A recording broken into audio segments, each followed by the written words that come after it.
আওয়ামী লীগের আগামী জাতীয় নির্বাচনে অংশগ্রহণের বিষয়টি নিয়ে কথা বলেছেন প্রধান উপদেষ্টা ড মোহাম্মদ ইউনূস। ব্রিটিশ সংবাদ মাধ্যম বিবিসিকে দেওয়া সাক্ষাৎকারে তিনি বলেন, আওয়ামী লীগই সিদ্ধান্ত নেবে তারা নির্বাচনে অংশ নেবে কিনা। এছাড়া নির্বাচন কমিশনও ঠিক করে দেবে কে বা কারা নির্বাচন অংশ নেবে। ক্ষমতাচ্যুত প্রধানমন্ত্রী শেখ হাসিনা ক্ষমতাচ্যুত হওয়ার পর ভারতে চলে যান। তার দল আওয়ামী লীগ আগামী নির্বাচনে অংশ নেবে কিনা তা এখনো অনিশ্চিত।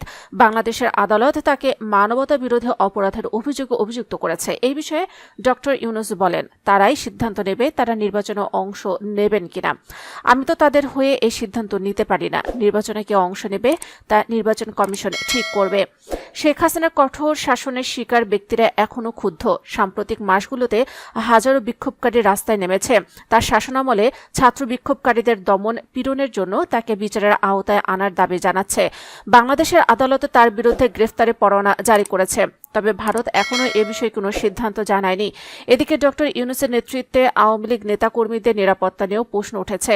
ফেব্রুয়ারিতে শেখ হাসিনার এক ইউটিউব ভাষণের ঘোষণার পর আওয়ামী লীগের একাধিক নেতার বাড়িতে হামলা হয়। এমনকি শেখ হাসিনার পিতা বঙ্গবন্ধু শেখ মুজিবুর রহমানের বাড়িও ভাঙচুর ও অগ্নিসংযোগের শিকার হয়।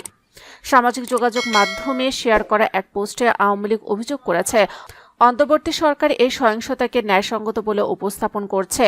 এ বিষয়ে বিবিসি ড ইউনূসের কাছে জানতে চাইলে তিনি তার সরকারের অবস্থানকে সমর্থন করেন। ড ইউনূস বলেন, আদালত আছে, আইন আছে, থানায় অভিযোগ করা যায়। আপনি কেবল বিবিসির প্রতিবেদকের কাছে অভিযোগ জানিয়ে বসে থাকবেন না। থানায় গিয়ে অভিযোগ করুন এবং দেখুন আইন কিভাবে কাজ করে।